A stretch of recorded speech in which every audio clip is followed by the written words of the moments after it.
Evet, ben 1956 yılında Urfa'nın Hilvan ilçesinden doğdum. Biz 9 kardeşiz. Babamın ismi Abdullah, annem İmhan'dır. Babam köylü, yani çiftçiydi babam. Çiftçilikle uğraşıyordu o zaman. Babam zavallı bir insandı. Ailede annem yöneticiydi. Annem yani köylü kadınıydı ama takdir ediyorum zekiydi. Babam yön veriyordu. Mesela babam bir cemaate gidecekse diyor Abdullah böyle konuş. Yani feodal dönemde de herkes bunu yapamıyor aslında. Ama annem bunu rahat yapabiliyordu. Ama bize de çok değer veriyor. Eğer anne evladına değer verir. Mesela ilkokulda kıra gidiyoruz ya. Kıra gittiğimiz zaman diyordu oğlum ağaların çocukları tapanca götürüyor, size de götürün. Diyor kimseye karşı ezilmeyin diyordu. Ben ilkokulda inan ben abartmıyorum, yani herkes bunu bilir. Ben ilkokul 5'te tek bir defa iyi aldım. O iyi aldığım gün eve kadar ağladım yani. Yani hep bir çalıyordum, o standart böyle. Herkes Hilvan'da ben de doktor diyordu. İşte ondan dolayı ben de seviniyordum ki o dönemde doktorluk etkili bir meslekti yani. Ortaokulda Hilvan'da başladım. Fakat sonra yatılı bölge okulları için parasiyatro okumak için imtihanlar oldu. Ben o dönemde imtihana girdim. 356 puan ne almıştım o zaman. Aslında o dönemde Anadolu Lisesi'ne de kaydımı yapabildim. Fakat hani çevremizde insanlar etkili olamadığı için ben kaydımı Urfa Lisesi'ne mecbur yaptım. Aslında ben İstanbul Kabataş'ta da kayıt yapacak puan almışım o dönemde. Hatta millet o zaman bana dedi ki Fuat Kabataş'a götür. Babam köylü olduğu için bilmiyor. Ben o zaman kendim İstanbul'a gittim. Bizim Ankara'da bir tane tanıdığımız var. İlhan Belediyesi'nin oğlu. O da eczacılıkta okuyordu. Mustafa Avcı. O adam bizi İstanbul'a götürdü. Onlar demiş tamam. Dedi zaman geçmiş. Yanlış olmuşsunuz. Sonra gel Urfa'da parası yattığı için orada kaydımı yaptım ya. Ben imtihana girdim. Yani ilk yıl üniversite kazanamadım. Sonra eğitim üyesine kaydımı yaptım. Kazanamadım nedir? Eğitim üyesine kaydımı yapıyorum. Tabii hedefimiz tıp olduğu için yani bizi tatmin etmiyordu bunlar. O zaman bize eğitim üyesinde iş olsun diye kaydettik. Yani orada iyi hareket içine artık yer almaya başladım. Yani 76'ya doğru.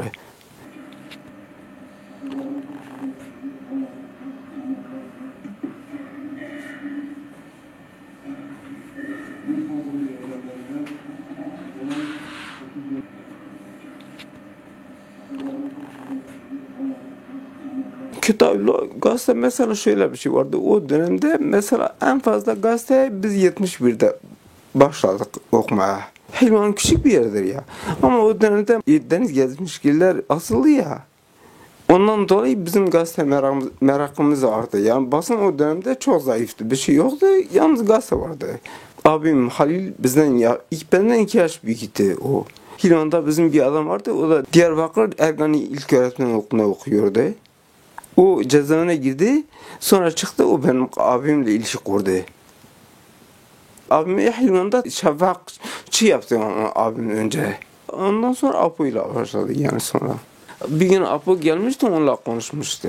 Yani Hilvan'da. Tabii ağalar da millete baskı yapıyor. O dönemde tehlikeli bir ortam vardı. Apo geldi, onunla konuştu. Benim abim bana dedi bu adam milliyetçidir. Apo için dedi. Valla dedim ben bilmiyorum çavuş dedim ne bileyim. Yok dedi yani bu adam dedi böyle devrimci falan değiller dedi. Kendisi dedi. Biz biliyoruz o dönemi. Fakat ondan sonra geldi Apo Urfa'da benimle konuştu yani. Bir iki defa konuştu. Urfa Lisesi'nde oldu. Geldi beni çağırdı. Benim abimle daha önce tartışmıştı ya. Konuştuğu için bizi tanıyordu yani. Geldi dedi Fuat gel dışarı çıkalım dedi. Dışarı çıkardık konuştuk falan dedi. Fuat işte biz böyle bir şey düşünüyoruz. Sen ne diyorsun? Ben o zaman lisedeydim. Siyasalda okuyordu. Tabii siyasalda okulda biz de özeniyoruz. Yani siyasalda okuyan adam gel bizimle konuşuyor.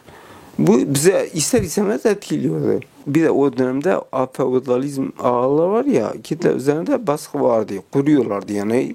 Ondan dolayı diyor bunlara karşı mücadele yapmak gerekiyor. Tabii biz de seviniyoruz yani diyor ağalar karşı mücadele yapacağız. Hani sınıfsal bir yön de ağır basıyordu o dönem. Ondan sonra dedi biz Ankara'da bir toplantı yapacağız. Ankara toplantıda oradaki arkadaşların çoğu üniversiteli, hepsi hemen üniversiteli. Resul Altınok vardı. O Bingöl'liydi. O arkadaş da lise mezunu herhalde. Bir Abbas vardı. Göktaş o da karşıydı. O da lise yani memurdu. Bölgeliler arasında ben tek çağırdılar o zaman. Ben gittim yani Ankara Dikmen toplantısına. Abdullah Öcalan vardı. Cemil Bayık vardı. Mehmet Hayri Durmuş vardı. Şahin Dönmez vardı. Ali Haydar Kayıtan vardı. Güllü diye bir Maraşlı kız vardı ama soy ismini bilmiyorum. Kesire vardı. Yani Kesire Öcalan vardı. İşte Kesire Yıldırım var. Dilara Yıldırım vardı. İsmet Kılıç vardı. O da işte Abdurrahman Ayhan vardı. Abbas Göktaş vardı. Kaçlı bir tane çocuk. Bir de Resul Altınok vardı. Kemal Pir de vardı. Evet. Mazlum Doğan da vardı. Evet. Belki kadar unuttum bak. O da vardı. Mustafa Karasu'yu saymam ama herhalde ben unuttum onu. O da vardı yani. Karasu da vardı. Yani biz toplam 17 kişiydik. Bilmiyorum kaç kişi saydım ben. Bir de Alişir Görgeze vardı. Hasan Görgeze vardı. Mustafa Dere vardı. Onlar da bizim arkadaşlardan önce. O grupta. Görgezeler dedi ki biz sosyal emperyalizmi kabul ediyoruz. Seninle anlaşamayız dedi. Biz gideceğiz. Ayrılacağız dediler. Dilaver de dedim gelin tartışalım. Kim kimi ikna ederse ona göre hareket edelim. Yok dedi biz seninle çalışmıyoruz. Dilaver de teorikti. Dilaver de tisipten gelmeydi. Tisip hareket var ya. Dilaver teoriyi de iyi biliyordu. Dilaver tipi de mesela yakışıklı böyle yeşil gözlü uzun boylu. Abu ona Fidel Castro diyordu yani. Onların içinde o zaman Alişir Görgeze iyi konuşuyordu. O dönem bu meselede. Mustafa Alişir'den büyüktü ama ikisi de kardeşti bunlar. Alişir de siyasalda okurdu, Mustafa da okuyordu. Ama kalktıkları zaman ben iyi hatırlıyorum dedi paramız yoktur. Yani yol paraları yok. O zaman arkadaşlar çıkardı 20 lira mı var 10 lira verdiler yani yol parası verdiler. Ondan sonra tabii biz yani Kürsan programı nasıl olacak? Hedefi ne olacak? Taktiği ne olacak? Yöntemi ne olacak? Bunun üzerinde konuşmaya taşımaya başladık. Bakın uzun bir zaman geçti. Ondan sonra millet dedi açız. Açız dedi arkadaşlar Dilaver o zaman 20 lira verdiler. Ben iyi hatırlıyorum. Dilaver Ankara doğma bilmedir ya. O dedi ben geleyim. Bakın gitti biz 17 kişiydik. Ben iyi hatırlıyorum. 9 yumurta aldı. 9 yumurta ekmek aldı. Dilaver getirdi işte 2 kişi bir yumurta. Yani o dönem 2 kişi bir yumurta düştü. Tek bir yumurta kaldı. Dedi bu da Abdullah'ınki olsun. Abdullah çok yemek yiyordu. Ben inanıyorum ki Abdullah Öcalan mesela o dönem o lafı unutmamıştır.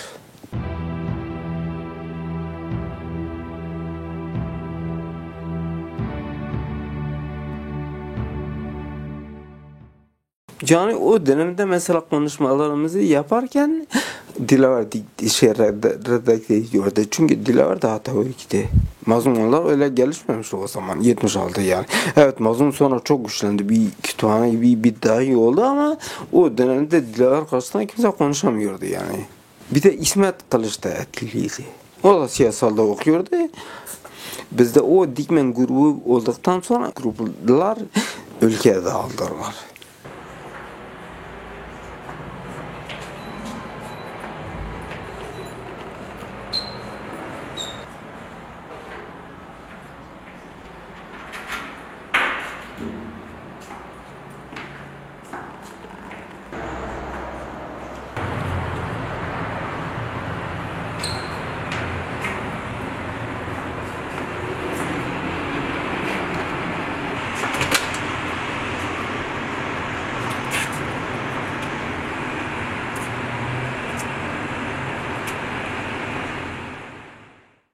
Şimdi mesela Dikmen'den sonra dedim ya partinin taktiği yöntemini konuştuk. O programlar üzerinde çalışmalar yapıyorduk. İkinci sene de Diyarbakır Günaydın Apartmanı'nda yaptık. Ben orada da vardım. Baki Kar Günaydın Apartmanı'nın toplantısında Baki de gelmişti o zaman. Mehmet Şener de geldi o zaman gruplar adına. Yani o dönemde Batman adına o katıldı yani.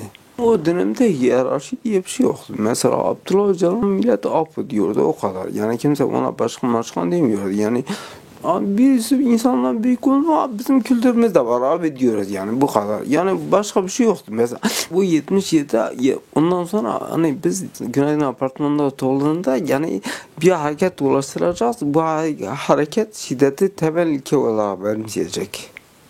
Yani o hareketten sonra artık eylemler başladı. Yani biz Kürdistan'da artık ağalara karşı, faşistlere karşı biz artık silahlı mücadele yapacağız. Ondan sonra öyle başladı ve o olaydan sonra artık yavaş yavaş gençlik bizim tarafımıza geçti yani etkili olduk yani kitle üzerinde.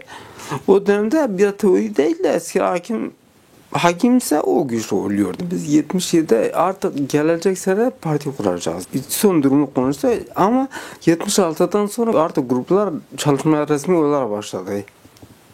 O dönemde mesela Haki karar önce Batman'a verildi. O dönem. Haki karar Kürtçe bilmiyor ya. Batman'da etkili olamaz. Arkadaşlar onu Antep'e, sonra da Antep'te çalışmaya başladı. Mustafa Karasu Nezip'te çalışmaya başladı. Ben Urfa'da çalışmaya başladım. Duran Kalkan Diyarbakır'da çalışmaya başladı. Duran Kalkan da Ankara Fen Fakültesi'nde okuyordu biliyor musun? O kaydını Diyarbakır Fen Fakültesi'ne aldı. Orada çalışmaya başladı. Bizim hedefimiz şuydu. Yani biz diyoruz en başta bağımsız demokratik bir Kürdistan kuracağız. Ama bağımsız demokratik Kürdistan içerisinde en büyük engel ağlardır. Yani köylüler üzerine baskı yapıyor diye. Yani aşiretlere, yerel güçlere ve diyelim Türkiye'deki faşistlere karşı mücadele yapmaya başlamıştık.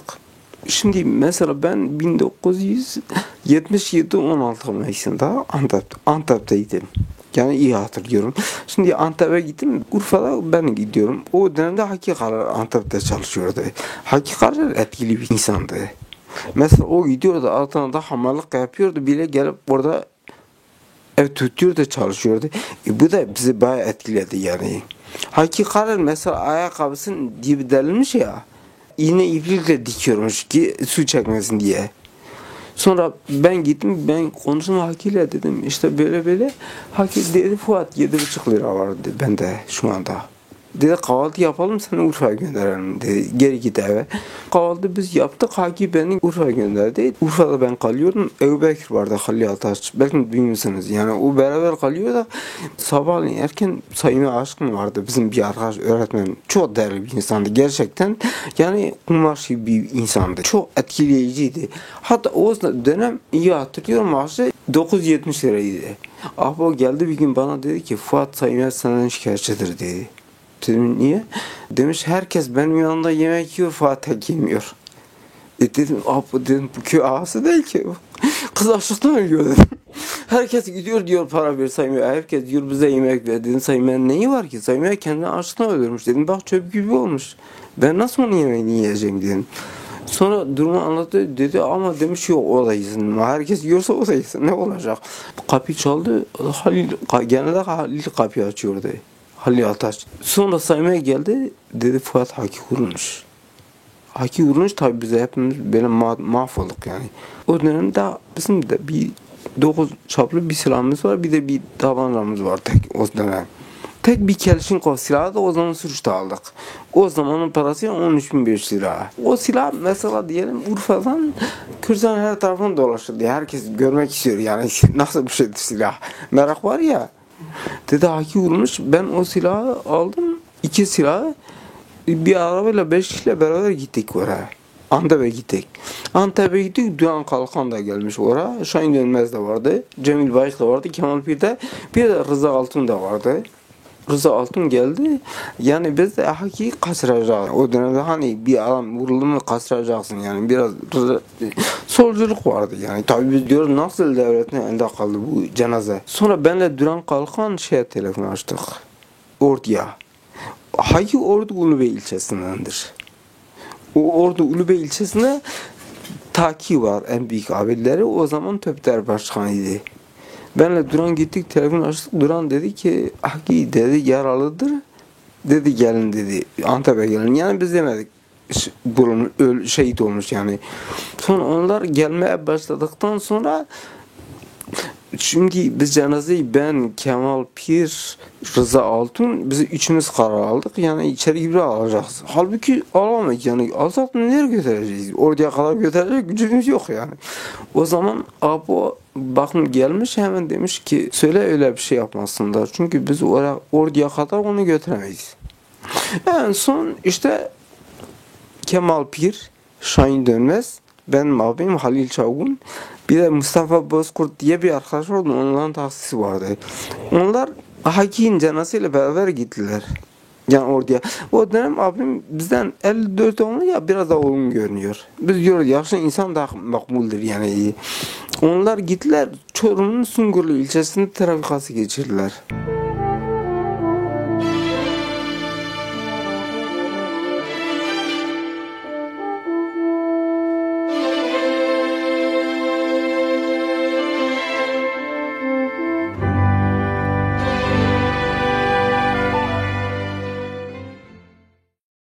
Şimdi o dönemde hiç kimse aramıyor. Daha kimse bize aramıyor yani. Fail meçhul bazı olaylar olmasa bile kimin yaptığı belli değildir ve onun için işte haki vurulduktan sonra hani genelde örgütlerde bir afişleme yöntemi vardı.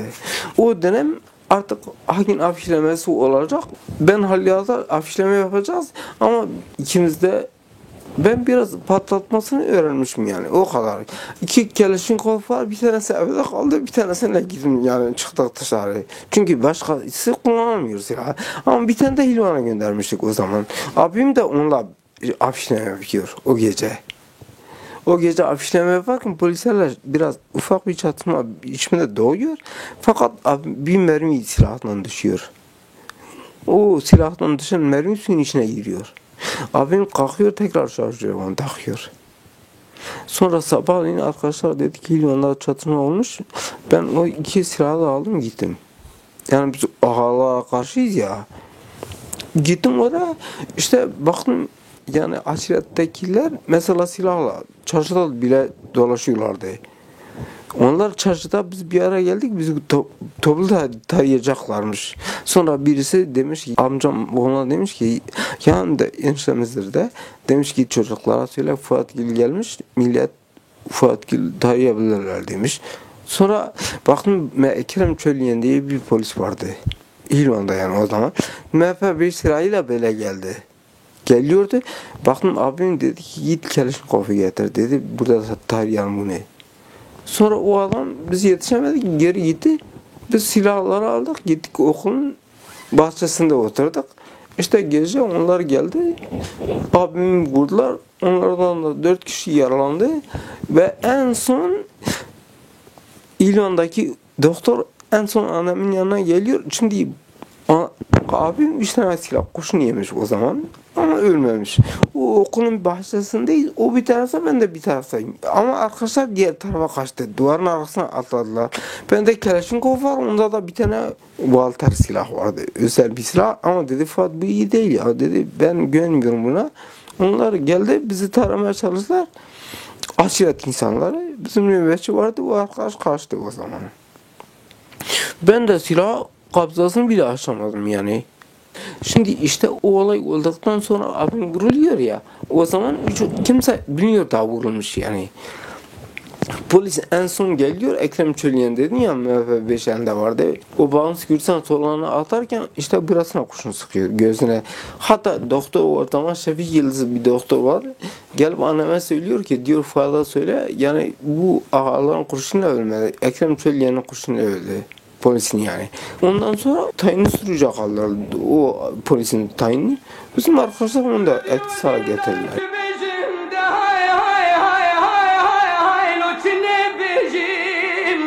Dolu delalik edile münavazin zarın çübejim de lo lo lo lo lo lo içine bejim Ronika çare münavaze bu mebülbüle ki jivane de lo lo lo lo lo lo lo lo lo kero gejim Vele pişti çare reşu belek demane sorguli Beleze bişin sen mileki jivane bilend Havareze nizanım çiroke halelo huke bejim Gidilo Ah de gidilo ezbirin darim Ah de gidilo ezbirin Siliçya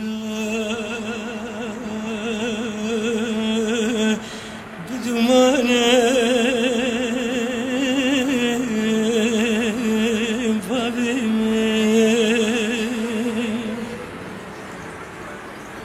Derin kure Pedermane Bir En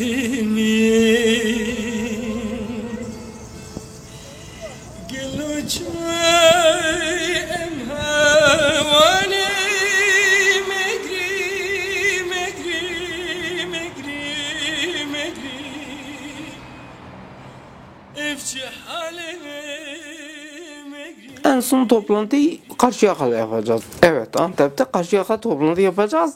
Tüm insanlar toplanmış ama ben, Kemal, biz Karasu'ya gitmemişiz. Biz de yani biz de ısrarlıyız yani. Orada valla bir sürü arkadaş var. Ali Yerlecek vardı, Numan Uçar vardı, Mahir Belat yani bugünkü o da vardı. Mustafa Karasu vardı, Kemal Bir vardı, işte Ali Yerlecek vardı, Mehmet Balı vardı, Cemil Bayık da vardı, Meral Kıdır da vardı o olayda toplantıda. O Antep'te mesela partiye karşı diyor hizipleşme oluyor. Fakat bu Apo diyor ki hizipleşmenin başını diyor İsmet Kılıç çekiyor. Ama İsmet Kılıç niçin çekiyor? İsmet de 76'da beraber Dikmen'de toplantı yaptık. 77'de o Diyarbakır'da çalışıyordu. İsmet'le şimdi Kesir arasında duygusal ilişkiler var. İsmet'le Kesir birbirini seviyorlar. Ama tabii kimse söylemiyorlardı. İsmet en son bir gün geldi, baktım böyle rengi değişmiş, öyle şey olmuş. Ya dedim niye oldu İsmet, dedi ben bu işi bırakacağım dedi. Dedim niye? Biraz anlattı bana. Dedi Abdullah Öcalan Kesir'le evlenecek, dedi artık ben beraber çalışamam, dedi mümkün değildir. Ben o zaman bir Astra tabancası verdim, bir de 100 lira para verdim. Urfa Antep arasında yol var, biz orada yürüyoruz. Fakat İsmet'i yani seviyoruz. Ben dedim İsmet gözüm, eğer sen istiyorsan gel bir örgüt kuralım. Hani o dönemde biz zannediyoruz örgüt kurmak çok basit, ufak bir şeydir ya. Ya dedi Fuat gözüm, dedi bak ben sana bir kardeş olarak bunu söylüyorum. Abdullah Öcalan olduğu yerde kimse politika yapamaz dedi. Bunu kulağına küpe yaptı dedi. Yani o adam o gün bunu söylüyor. Ben hala bugün düşünüyorum, demek adam Apo'yu tanımış. Ankara'ya gittim, işte Siye'de bir evde baktım 2 tane Kıbrıslı öğrenci, bir de Apo ortalarına oturuyor konuşuyor. Kemal dedi ne var? Dedim Apo'yla konuşacağım, işim var dedim. Sonra ben gittim Apo'ya söyledim, dedim İsmet böyle bundan dolayı gitti dedim. Örgütü bıraktı yani falan. Sonra dedi Fuat gel Kesir'le konuşalım o zaman. Yani ben anlattım durumu. Sonra Kesir'le konuştu. Böyle benim yanımda konuşmadı. Başka yerde konuştu. Sonra geldiler yanıma. Yani ondan sonra ben bir şey demiyorum. Ne bileyim dedim belki malların özel sorunları. Hani ayıptır diye ben diyorum niye ben karşıyım. Sonra geri geldim. İşte bu olay öyle gelişti. Ben cezaevinden çıktım. Belki gittiğim zaman da ilk sorusu bana dedi İsmet'le görüştün mü?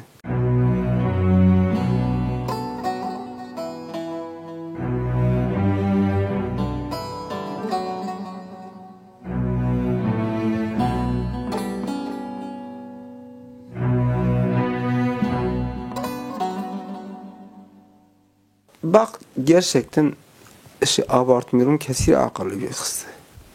Yani çok uygar bir insandı bir de. Böyle yani ne yaptığını da biliyor. Şimdi mesela ben adım gibi biliyorum. Kesir Apo'yu sevmiyordu. Yok kesinlikle. Aba sevilecek tip değil. Yani tipi hoş değil. Aba iri yarıdır. Doğrudur. İri yarıdır. Ben onu inkar etmiyorum. Ama bile gözü şaştır. Ağzı akıyor, burnu akıyor sürekli. Bir de ilkel bir adam yani. Öyle fazla yemek yemesini bilmiyor. Kesir de bunlara çok önemli. Kaba bir insan, bir de süper kaba. Yani şey için demiyorum. Gerçekten hani insan biraz yemek yerken kibar olur yani. Ama Abdullah'da bu özellikler yoktu yani. Hala ben inanmıyorum vardı. Kesir ondan dolayı razı oluyordu işte. Fakat en sonunda evlendiler. Evlenirken de demiş ben resmi evleneceğim. Yani ben öyle devin nikahım falan bu yıllar yalandır. Halil Ataş halfetiyle kendisi. Halil Ataş o nikah işini yapıyor yani.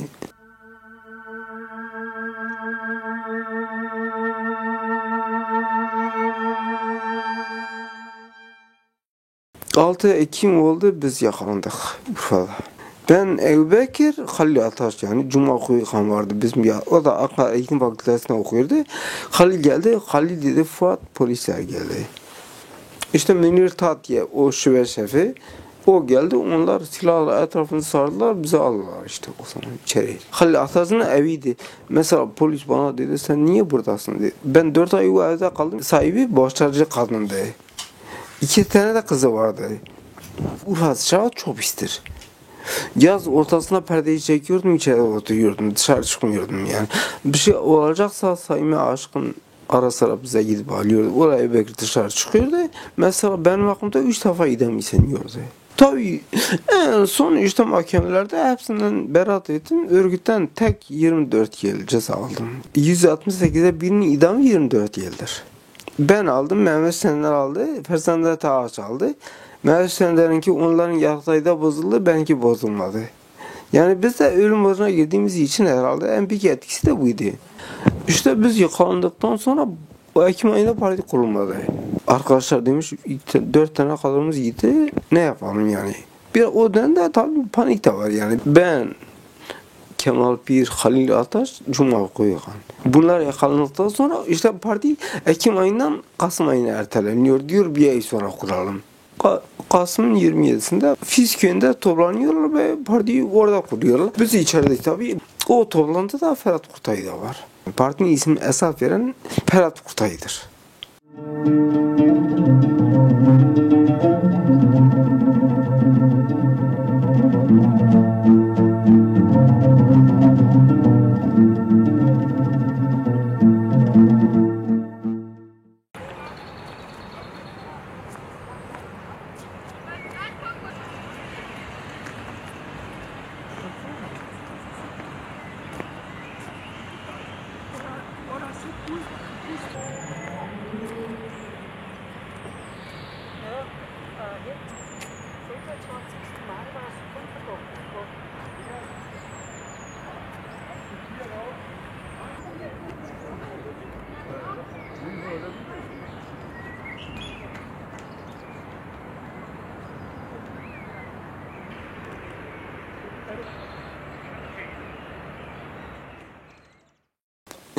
Adnan Sık Yönetim Merkezi'ydi o dönem. Maraş olayları olmuştu ya. Adnan merkezde. Ondan sonra bizi Urfa'dan Adnan'a götürdüler işte. Adnan'a biz gittik, orada ceza ödetiyoruz. Kemal Pir de orada. Yani ara sıra annesi babası da geliyordu. Falan annesi geldi dedi, benim oğlumu kandırdınız dedi siz. Kemal dedi, anne yok onlar ben değil, ben onlara kandırmışım dedi. Yani işte ondan sonra bu isyan çıktı, bu yarayı da o zaman isyandan aldım ben yani. O olaydan sonra Malatya'ya gönderdiler beni. Adnan'dan Malatya. Yani sürgün yaptılar, Malatya'ya gönderdiler. O dönem Kemal Pir Urfa cezaevinde yatıyor. Kemal Pir o zaman kaçacak plan yapmış yani. Kemal Pir Cemil'e diyor, Cemil kaçacağım diyor. Cemil diyor, Fuat da Urfa'ya gelecek. Fuat geldim beraber kaçarsın diyor. Benim Urfa'ya bırakmadılar, Malatya'ya götürdüler. Ondan sonra Kemal Pir kaçtı Urfa'dan. Kemal Pir kaçtı. Ben gittim oraya baktım. Gardiyan, tabi fezlekelerimize bakıyorlar ya. Bakıyor, tehlikeli bir adam. Yani ufak işler vurulmuş falan. O dönemde Sakine de Malatya cezaevinde yatıyor. Sakin ajansı. Malatya cezaevinde tekel binasının yanındadır. Sonra bakın yani bir tencere dolma geldi. Ben korktum tabii. İbrahim diye bir gardiyan vardı. İsmi İbrahim'di, kendisi Alevi'ydi.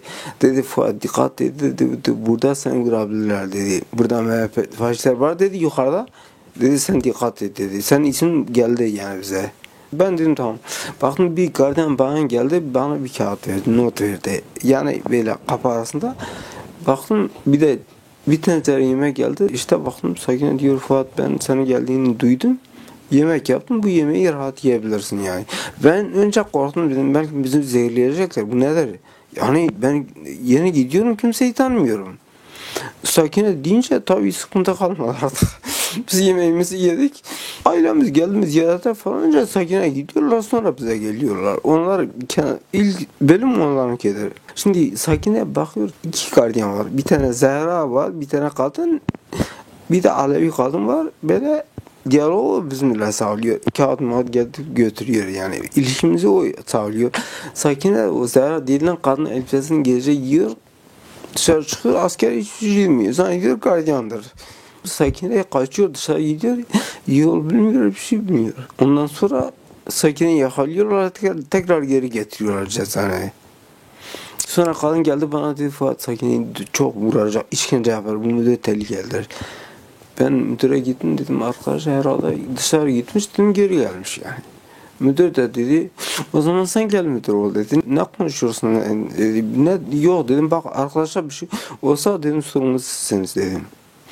Sonra haber aldım, Sakine dedi bir şey olmadı bana. Cemil Bayık o dönemde Antep'te kalıyordu. Ya diyor niye bize haber vermedin? Yani haber verse biz gelip seni alacağız oradan. Yani sen dışarı çıkmışsın. Niye tekrar geri gidiyorsun? Artık oldu gitti. O dönem eğitim çalışmaları falan şu yapıyoruz bu yapıyor. Tahsin Şahinkaya vardı. Hava Kuvvetleri Komutanı o dönem. O Amerika'dan o gece döndü. Yani iyi hatırlıyorum. O zaman televizyon da vardı. Yani baktım sabahleyin erken bizim bir tane diyordu hoca yani Melle. Yani o da Urfalıydı, Viranşehirli. Baktım geldi dedi Fuat darbe oldu. Milli Güvenlik Konseyi'nin bir numaralı bildirisi. Yüce Türk milleti, Türk Silahlı Kuvvetleri ülke yönetimine bütünüyle el koymuştur.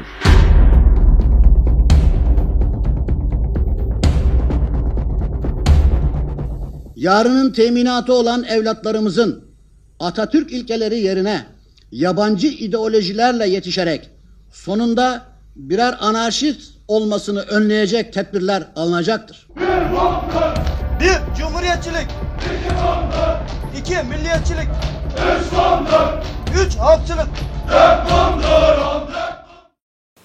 Darbe oldu, ödümüz koptu yani. Ondan sonra tabii tedbirini ben bir aldık. Tedbir nedir? Eğitim çalışmasına artık olmuyor yani, yapamıyoruz. Ara vermek zorundayız. Çünkü benim yanındaki arkadaşlar hep sivil mahkumlar, siyasi değil ki. Onlar hatta dedi devam edelim, ben dedim yok kalsın dedim, artık bundan sonra yapmayalım.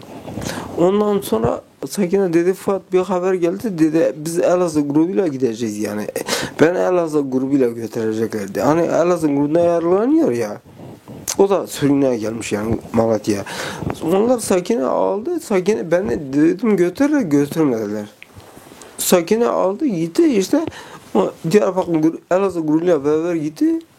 Onunla gittikten sonra en son tek ben kaldım yani orada. Haziran ayında ben de götürdüler Diyarbakır'a. Benim kardeşim de geldi dedi abi Diyarbakır'da durum çok vahimdir dedi. Ben de o Polikondri adalarındaki durumu anlattım yani Vietnam Direnme Savaşı'nı falan dedim. Bir daha okudum yani ne yapabiliriz diye. Dedi bu ona hiç benzemiyor dedi aslında. Durum çok vahim dedi. Valla dedim ben ne yapayım? Şimdi ben giderken ayaklarımı da kelepçe yaptılar böyle kollarımda bir de beni arabaya bağladılar. Yani maksat içkiye psikolojik içince. Yani. Sonra beni götürdüler baktım Esad Oktay Yıldırım o zaman çıktı yani karşıma. Baktım kağıt çıkardı ha dedi bu Fuat Çavun sen misin dedim evet benim dedi tamam. Baktım dedi sen Kürt müsün Türk müsün dedi önce onu öğrenelim. Valla dedim ben Kürt'üm ben de arkadaşlarımın direndiğini biliyorum. Baktım Esad geldi herkes böyle kalktı durdu ben de normal yerimde oturuyorum ses mi etmedim. İşte akşam üzeri oldu baktım dedi Fuat Çavun dışarı çıktı dedi. O bana Esad dedi askerler dedi soyun üstüne. Dedi üstünü soyun, üstünü tek üst tarafı çıkardılar yani. Sonra baktım askerin elinde birisi demir çubuk kalmış, birisi de soğuk kalmış. Akın diye bir asker vardı Adanalı. Bir de esmer bir çavuş vardı. Çavuşun elinde demir var. Bu demir çubukla beni vurdu, bu ayağımı kırdı. Bu ayağım, sol ayağımı o zaman kırdılar işte. Tabii demir gerçekten ağırdır yani. Hep böyle sökülüyor ya adam. Demir yani her türlü işkence ağırdı ama demir şu o da pistir yani.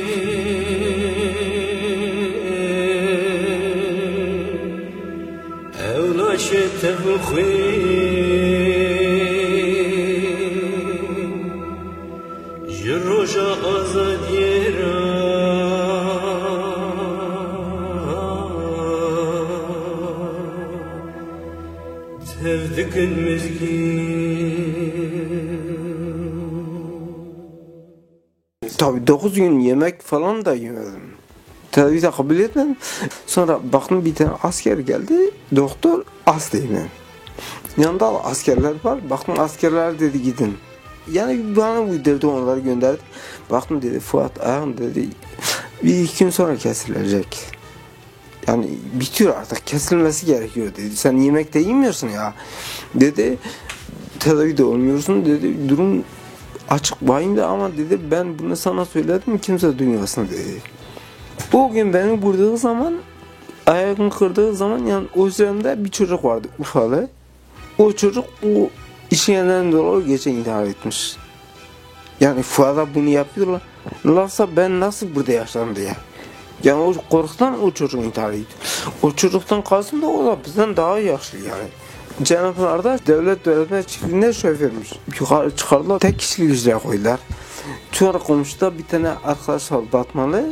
Dedi ben Ömer Durmaz dedi. Yani iyi ismini hatırlıyorum. Dedi ben Ömer Durmaz.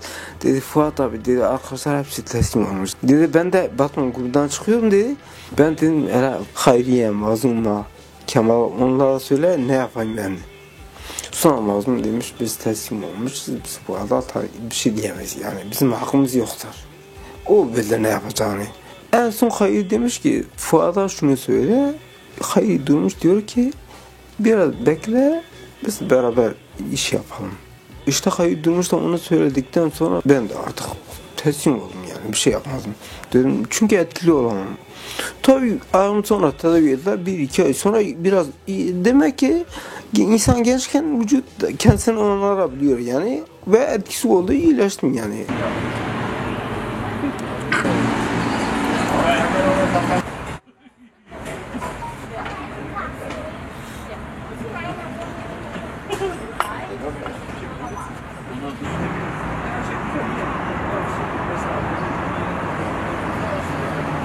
Esat dedi benim olduğum yerde sinekten ses çıkacaksın ses çıkmayacak.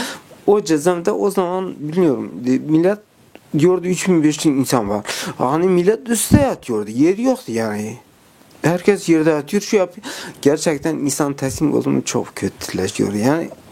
O kadar insan vardı kimseden ses çıkmıyordu. Nefes insan almaz zorlanıyordu. Ve bayağı da etkili oldu yani Esat okudu o dönem. Mazlum Doğan mesela mahkemeye geldiği zaman suratı öyle sert yani bıçak değse bıçak parçalanır. En son ya artık itiraflar başladı ya millete hainlik yapıyor. Bazı diyelim erkek onlar şahin dönmez onlar gitmiş durum vahimdir. Hayri durmuş 4. kat 7'de yatıyor. Mazlum da 9'da yatıyor. En köşe Mazlum'un yeridir. İkinci Hayri sonra Celalettin Delibaş işte bir arkadaş da var. Misafir hayata onlar 4. kata kalıyorlardı. Baktım arkadaş yemek dağıtıyor. Sümeli Çelik herhalde yemek dağıtıyordu o zaman. Sümeli diyor ki Mazlum diyor. Yani arkadaşlar kabı getiriyor yemek veriyor ücrete. Bakıyor ses çıkmıyor. Birkaç defa bağırıyor. Sonra askeri çağırıyor diyor burada ücret bu yeme Mazlum gelmiyor yemeğe falan. Sonra gidip bakıyor ki Mazlum kendisini asmış yani. Şimdi Mazlum'un kendisini astığı yerde ben en son ben de o ücrete arkadaşlara söyledim yani. Dedim yani ölçün yani boyun ne kadardı bu. Baktım orası 51 santimetre. Şimdi üst kata gözüne böyle gidiyor. Şeyler böyle gidiyor. Öldüğü zaman şimdi Mazlum'un bu aşk yemeğinden bir de dizinden burasından kan akmış. Yani Hayri'yi Mazlum'un üstüne götürüyorlar. Hayri doktora diyor niye böyle oldu diyor. Diyor tam Mazlum demiş 8 saat sonra ölmüş tam.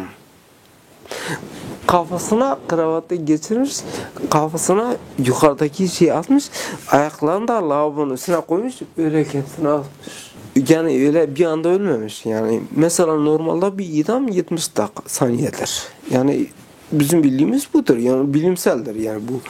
Ama Mazlum aşırı duvarlara çarpmış, şu yapmış, bu yapmış. İşte o demiş kan ondan dolayı geliyor. Sonra Mazlum'u götürüyorlar. Durum ortaya çıkıyor yani. Fakat tabii arkadaşlar Mazlum kendi yaktı diye. Kendi yaktı diye 3 kibrit çöpü diyorlar. Fakat ben kibrit çöpünü bilmiyorum. Yakmayı ben dedim yakmayı olmamış. Yani ben arkadaşlara söyledim. Arkadaşlar dedi ya Fuat böyle söylemezsek Mazlum ayıp olur. Olayları bence ofis aktif anlatmak. Şimdi Mazlum mesela Yani düşman teslim olmamak için kendisini astı. Şimdi hani intihar devrimciler için bir zayıflık ölçüsü olarak alınıyor ya. Devrimci adam intihar etmez. Yani ondan daha iyi bir dedim. Mazlum kendi yakmış yani. Ama devrimci adam niye intihar etmez?